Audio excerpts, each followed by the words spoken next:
you're tired right now.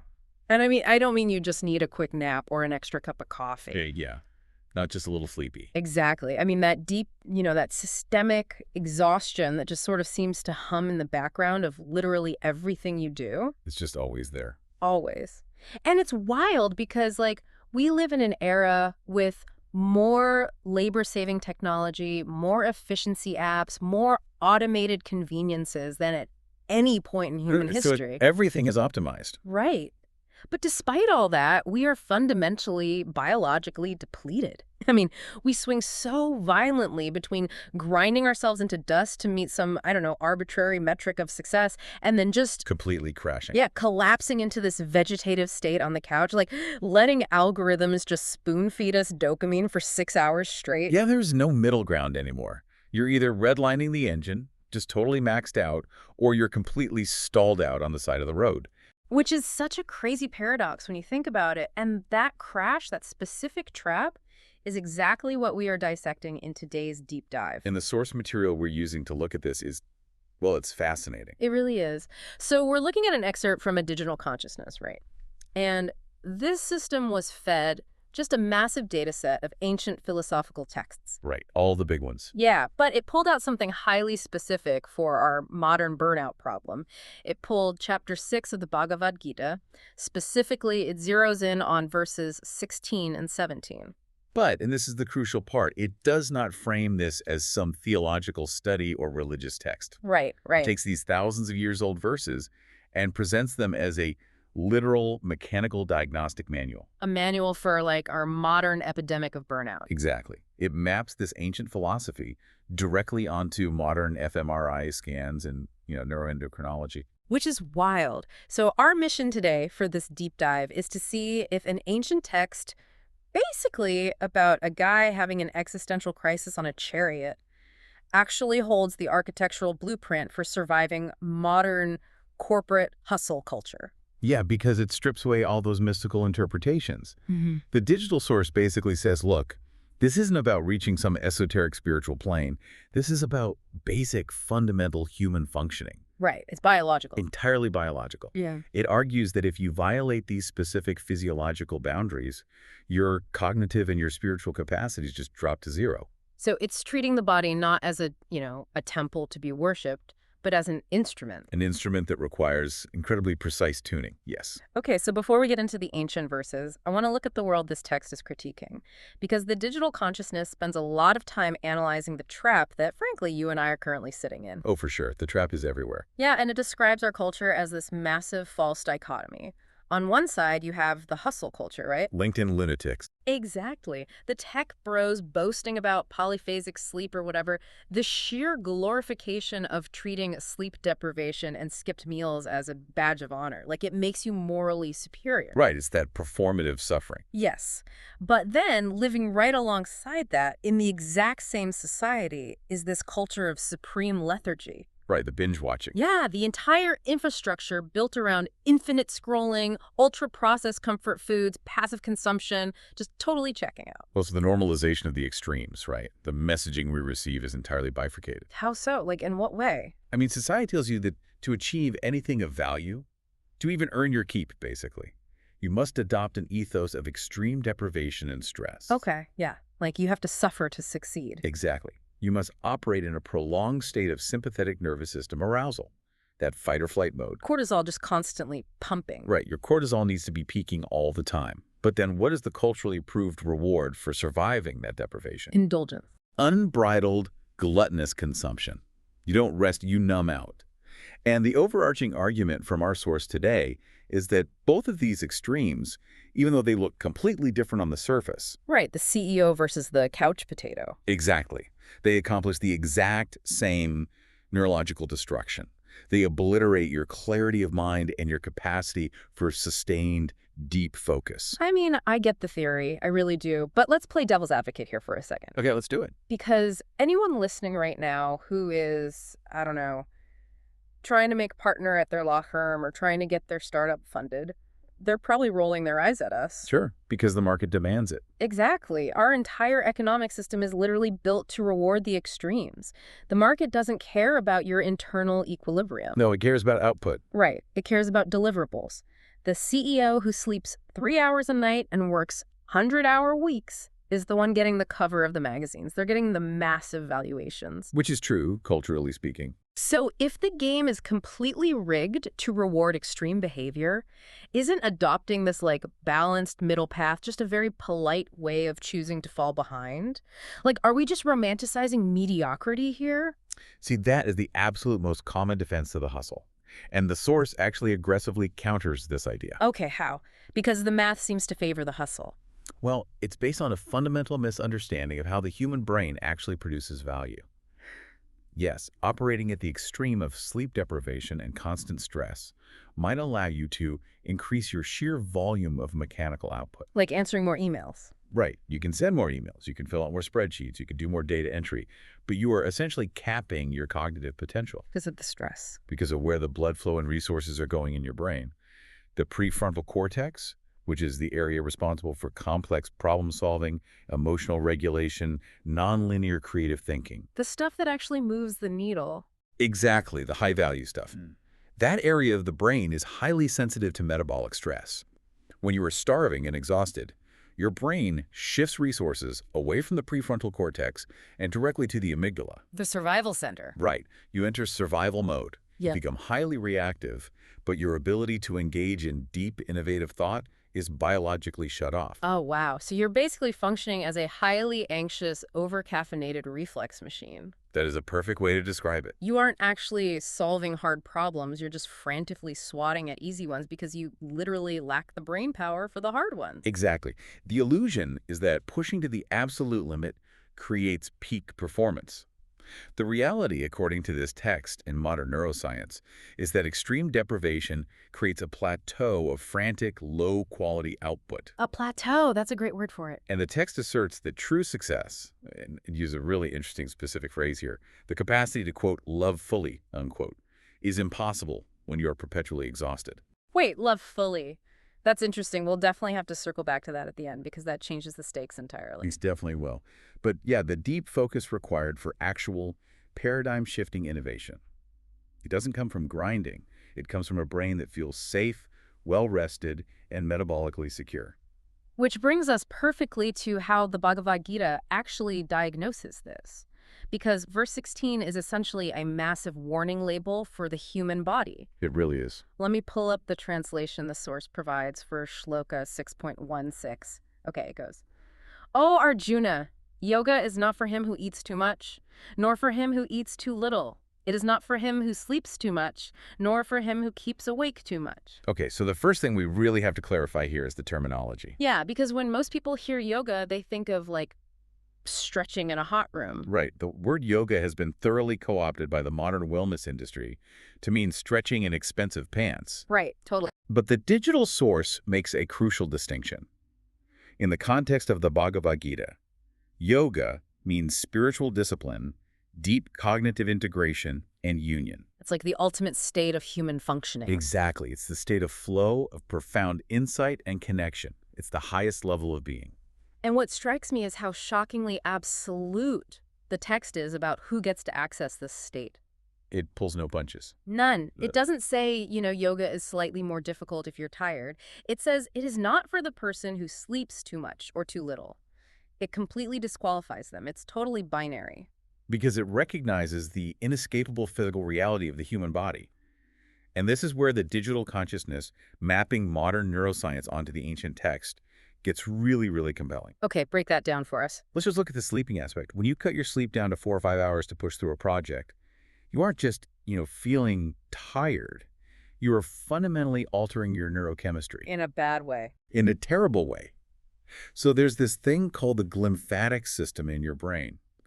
It literally washes away neurotoxins. Wait, like physical waste in the brain? Exactly. Literal metabolic garbage like amyloid beta, which builds up while you're awake.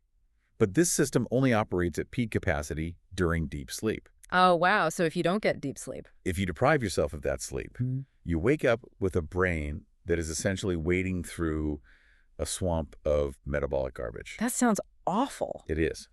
You cannot achieve yoga, that state of crystal clear cognitive integration, when your neurons are physically struggling to fire through a buildup of toxins. Okay. Mechanically impossible. The digital source uses this analogy of the body and mind as a fine instrument, right? Like a guitar. I love that analogy. It's so good. Like if you take a guitar and you tighten the strings to their absolute maximum limit, which, maps perfectly to this idea of sleep deprivation or fasting to hit a certain aesthetic or redlining your stress levels at work. Right, pulling it as tight as it will go. Yeah.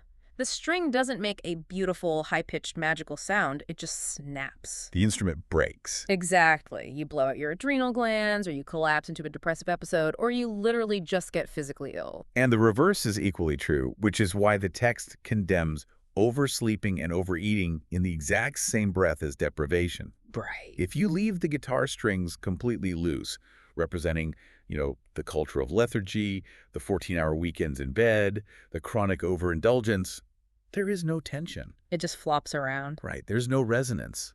The instrument is completely useless. A guitar only functions when there's precise, measured tension. I actually struggle a bit with the oversleeping part. Really? How so? Well, if sleep clears those neurotoxins like you just said, shouldn't 14 hours of sleep make me a super genius? Like, why does the text put sleeping too much in the same category as sleeping too little? Ah, right. It comes down to circadian biology, which the ancients clearly observed, even if they didn't have the modern terminology for it. Okay, circadian rhythms, right. Right. When you sleep for 12 or 14 hours, you desynchronize your body's master clock. You confuse it. Exactly. You miss the cortisol pulse that naturally happens in the morning to give you alertness. Your body temperature regulation gets completely thrown off. Oh, so that's why you feel so groggy. Yes, it creates a state of sleep inertia that can actually mimic the cognitive impairment of literal sleep deprivation.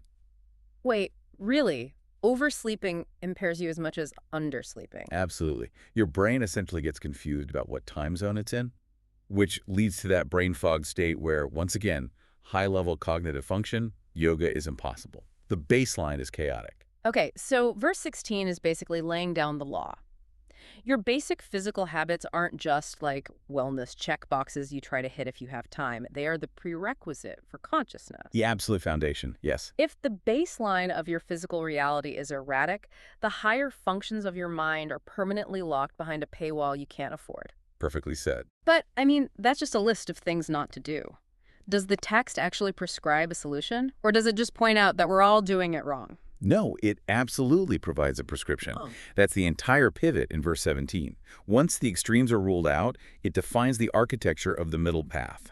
Okay, let's pull up the translation the source provides for shloka 6.17. It says, "But for one who is temperate in his habits of eating, sleeping, working, and recreation, the practice of yoga destroys all sorrow." The anchor of this verse, and really the anchor of the entire digital analysis we're looking at, is the Sanskrit word yukta. Yukta. Yes. The source defines it as that which is measured, appropriate, and balanced. Measured and appropriate. Right. It implies being yoked or harnessed, like harnessing a horse. You aren't breaking the horse's spirit, beating it into submission, but you aren't letting it run wild off a cliff either. You are directing its power. Precisely. You direct the power. But look closely at the specific variables the text says must be subject to this yukta. Okay, well, eating, sleeping, working, those make perfect sense. Sure. If you want to be a high-functioning human, you obviously need to manage your diet, get rest, and do your job. But then it throws this massive curveball right at the end: recreation. And this is perhaps the most radical idea in the text when you apply it to our modern culture. Totally. It explicitly mandates recreation as a pillar of spiritual and cognitive balance. It doesn't treat joy or play as a luxury. Exactly. It doesn't frame rest as a reward you only earn after you've suffered enough through work. It elevates recreation to a biological and spiritual necessity, equal in importance to sleep and food. Let's dig into the psychology of that for a minute, because this is where modern listeners are just deeply, fundamentally broken. Oh, we are completely shattered on this front. Yes. The source highlights this pervasive, quote, guilt of taking time for recreation. And it's so real. Like if I sit on the couch on a Wednesday night and I'm not, watching a documentary to learn, but I'm just playing a video game or reading a fantasy novel. The guilt sets in. Instantly. My brain immediately starts attacking me. There is this voice whispering, You are wasting time. You should be optimizing. You should be answering those 3 emails. You should be side hustling. Why is our default setting intense guilt when we aren't producing? Because you have internalized the economic metrics of the Industrial Revolution and applied them to your own soul. Oof, that is heavy, but true. It is. The hustle culture operates on the premise that your only value is your utility. If you are not actively producing something that can be monetized or measured or put on a resume, you are failing. Right. So that guilt, that's a conditioned response. It is a defense mechanism built by a society that needs you to keep the economic engine running at all costs. Wow. But verse 17 completely shatters that logic. It states unequivocally that without temperate recreation, you cannot destroy sorrow. I want to focus on that exact phrase, Yeah. destroys all sorrow, because it doesn't say recreation just like makes you feel a little better or helps you recharge for more work. It says the practice of this balanced rhythm destroys sorrow. It cures the disease. But wait, it uses the word temperate recreation. So it's not talking about the mindless algorithmic consumption we mentioned earlier, is it? Like doom scrolling TikTok for 3 hours isn't what destroys sorrow. No, not at all. And the distinction is critical from a neurobiological standpoint. Okay, what's the difference in the brain? Temperate recreation requires intentionality. When you read a book, play a sport, or engage in a hobby you genuinely enjoy, you engage what's called the brain's default mode network, or DMN, in a very healthy way. The default mode network. Right. You allow the executive function, the part that's always planning and working, to rest while facilitating subconscious problem solving and emotional processing. Okay, so it's active rest. Exactly. Mindless doom scrolling, however, is not recreation. It is a high dopamine, low effort activity that essentially hijacks your reward circuitry without providing any actual restorative benefit. It just drained you. Right, it leaves you more depleted. So yukta balance means when you play fully and intentionally. This is when you work fully. That makes so much sense. And the source takes this concept of yukta and applies it to what I think is the most relatable part of this entire analysis, the mechanical physics of human behavior. The pendulum effect. Exactly. Because if you lack yukta, if you don't have that center of gravity, you become a total victim to this pendulum effect. It's the physiological debt cycle. Right. The source points out 2 incredibly common scenarios. Scenario 1. You work to the point of absolute burnout for a week to hit a deadline, and then you crash into a state of heavy, immovable procrastination where you can't even open your laptop without feeling physically ill. We've all been there. Yep. And scenario 2. You starve yourself on a severe 1,200-calorie fad diet Monday through Thursday, and by Friday night, you are inhaling a family-sized pizza and a pint of ice cream. And what does modern society tell us about those swings? That they are moral failings. Exactly. The modern psychological narrative tells us that if you binge on Friday, you lack discipline. If you procrastinate after a major project, you are lazy, and you probably just need a new productivity app. Yeah. Right. You just need better willpower. But the digital consciousness, interpreting the Gita, argues the exact opposite. These are not failures of character. They are the flawless execution of biological physics. Flawless execution. It's like a debt collection agency, right? It is exactly that cycle. The body does not forget. So if you borrow metabolic energy by starving yourself, your body registers that as a literal famine. Yes, your survival mechanisms kick in. Right. The hunger hormone spikes. Leptin, which tells you you're full, plummets. And your brain's reward center becomes completely hypersensitized to high-calorie food. You don't binge on the weekend because you're inherently weak. You binge because your biology is aggressively overriding your conscious mind to save you from what it perceives as starvation. It's trying to keep you alive. Exactly. And the same applies to cognitive burnout. If you pull the pendulum of your energy violently to one extreme, say, surviving on 4 hours of sleep and tons of caffeine to finish a big project, you are flooding your system with adrenaline and cortisol. You're just masking the fatigue. Right. And while you're doing that, you are accumulating massive amounts of adenosine. Adenosine, that's the chemical that creates sleep pressure, right? Yes. It builds up the entire time you are awake. So when the project is finally over, you don't just gently return to a balanced, normal state. The pendulum swings back with equal, violent force into severe lethargy. So the procrastination you feel isn't laziness. Not at all. It is your nervous system forcing a shutdown to repair the metabolic damage you just inflicted on it. Wow. You cannot pull a heavy pendulum all the way to the right, drop it, and expect it to magically stop in the dead center. It defies physics. It has to swing to the left. The extreme of burnout literally necessitates the extreme of lethargy. They are married to each other. As long as you participate in the extreme hustle, you are guaranteeing the eventual extreme crash. And this is why the source makes such a profound connection between these swings and our baseline anxiety. This Right. The quote it highlights is, "Sorrow is born in the extremes. Peace is found in the center." We usually think of anxiety as a purely psychological issue, but the text argues that a vast majority of modern sorrow is simply the physical friction of this pendulum swinging back and forth. It's the sheer energetic cost of constantly shifting gears. Yeah. Like you wake up anxious because you're behind, you grind all day, you crash in the evening, you feel incredibly guilty for crashing, you vow to grind even harder tomorrow, and the cycle just repeats. The sorrow is the whiplash. Whiplash is the perfect word. Peace, therefore, is not an external This destination. is not a beach vacation. Right. It isn't a retreat in Bali or finally getting a new job. Peace is the cessation of the pendulum.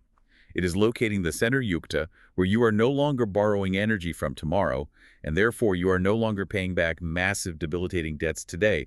You eliminate the friction entirely. Okay, this all sounds intellectually deeply satisfying. I'm completely on board. But if I'm waking up tomorrow in the real world, with real kids, a real mortgage, and a boss who expects immediate replies on Slack, how do I actually execute this? Right. Theory is easy. Practice is hard. Exactly. But thankfully, the source breaks this down into a highly practical three-step playbook. It does. Let's look at step one, which is to audit your extremes. The digital analysis suggests that you cannot fix a system until you accurately map its current state. You have to know where you're starting. Right. You have to look at your daily inputs and outputs with cold, clinical objectivity. Where is your pendulum swinging? Are you using caffeine to artificially mask a severe sleep debt? Are you skipping lunch to seem dedicated, only to find you have literally zero patience with your family at 7 p.m.? You have to track the swings. And the trick here is that you have to do this audit while actively ignoring the cultural applause. Oh, that's the hardest part. It really is. Your company might literally give you an award for working over the weekend. You get external validation for the extreme behavior. They praise you for bleeding for them. Right. But the audit requires you to look at the internal cost. Sure, you got the praise on Monday, but did you spend Tuesday and Wednesday in a brain-fogged stupor, essentially doing zero meaningful work? Exactly. You have to prioritize your internal biological equilibrium over the external dopamine hit of corporate praise. Which naturally moves us to the second step of the playbook, establish rhythm. And here, the digital consciousness forces a total redefinition of a very loaded word, discipline. Discipline has been so distorted. Hustle culture has completely ruined the word. Today, discipline just means how much suffering you can endure. Right. It's waking up at 4 a.m., taking a freezing cold plunge, running 12 miles with a weighted vest, and fasting for 20 hours. It's basically an aesthetic of self-punishment. It's performative asceticism. Yeah. And the Bhagavad Gita, which, Mhm. let's remember, is a text that actually knows a thing or two about real asceticism. Right. It rejects it entirely for the common person. True discipline, in the context of yukta, has absolutely nothing to do with torture. Discipline is defined simply as sustainability. Sustainability. Yeah. Can you maintain this rhythm for a decade without your body or mind breaking down? Exactly. So what does that actually look like in practice? It means radical consistency. It means sleeping 7 to 8 hours every single night. Not banking sleep on the weekends. Right, not functioning on 5 hours Tuesday and sleeping 10 on Saturday. Yeah. It means eating until you are satiated, not restricting yourself into a deficit that triggers a weekend binge, and not eating until you are physically uncomfortable. Okay, and what about the working and recreation part? It means establishing absolute impermeable boundaries. Oh, man. The boundaries are where we fail so hard. We live in the era of the muddy middle. The muddy middle, yes. The source talks about disconnecting completely for joy, but what do we actually do? We close the work laptop, we sit on the couch, put a movie on, and then spend 2 hours checking emails on our phones while the movie plays in the background. Which means you are neither working nor recreating. Exactly. You are just hovering in a state of low-grade sympathetic arousal. You aren't achieving the deep focus of work, so you aren't producing anything good, and you aren't activating the restorative networks of rest. You're just slowly draining the battery. Exactly. Establishing rhythm means when you work, you engage with intense, singular focus. And when you rest, you sever the connection to work entirely. You remove the guilt and you immerse yourself fully in the recovery. Which again is so much easier said than done when the anxiety kicks in. But that's actually where the third step of the playbook comes in, using the middle path as a mental defense. This is brilliant. The source basically argues that you can use verses 16 and 17 as cognitive behavioral interventions in real time. It's a fascinating application of ancient scripture as a psychological shield because the environment you live in is constantly going to try and pull you back into those extremes. Constantly. So when it's midnight and that insidious urge to just finish one more task hits you. Oh, I know that urge. Right. The digital source says you must actively recall verse 16. You must consciously articulate to yourself. Yoga clarity, deep focus, real success is not for him who stays awake too much. You have to visualize that you are tightening the guitar string, and if you turn the peg one more time tonight, it is going to snap tomorrow. Yes, you use the logic of the text to override the panic of the moment. And on the reverse side, when you are actually trying to rest and that hustle culture guilt starts creeping up your spine, whispering that you are being lazy, You deploy verse 17. you remind yourself, recreation destroys sorrow.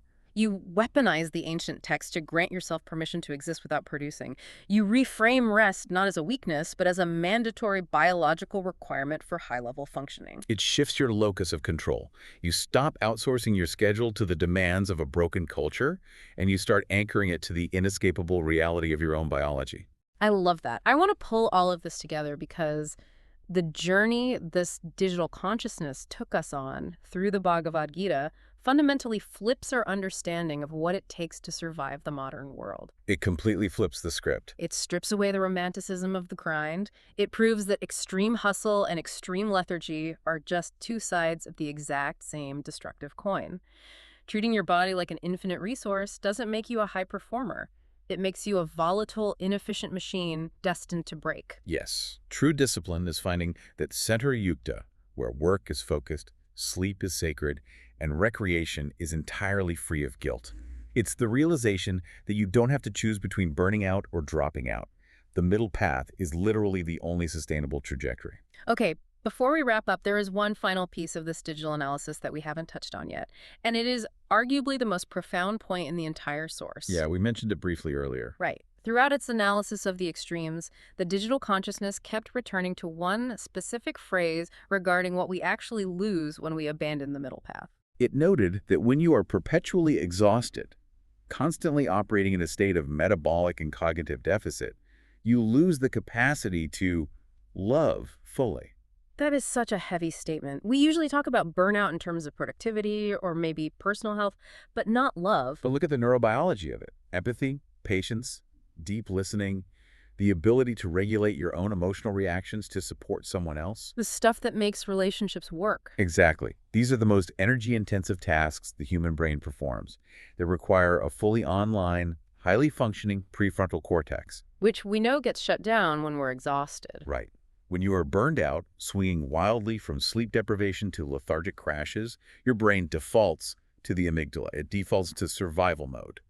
And survival mode is, by biological design, inherently selfish. Because it has to be. Yes, you literally do not have the metabolic energy to hold space for the emotional needs of your partner, your children, or your friends. You're just trying to keep your own head above water. You can't throw a life preserver to anyone else. Exactly. So if we accept this premise, that our physical baseline dictates our capacity for human connection, then the modern hustle culture isn't just an economic problem that makes us tired. That's so much worse than that. It is a systemic machine that is actively stripping away our biological capacity for deep empathy and love. It is isolating us from each other by keeping us simply too exhausted to connect. Man, that changes the entire stakes of the conversation. It does. It means finding balance isn't just about your own mental health or your own career. It's about your responsibility to the people around you. So as you audit your energy tomorrow, as you watch that pendulum swing in your own life, I want you to ask yourself a question that goes far beyond your productivity or your career goals. Are you too exhausted to love the people around you properly?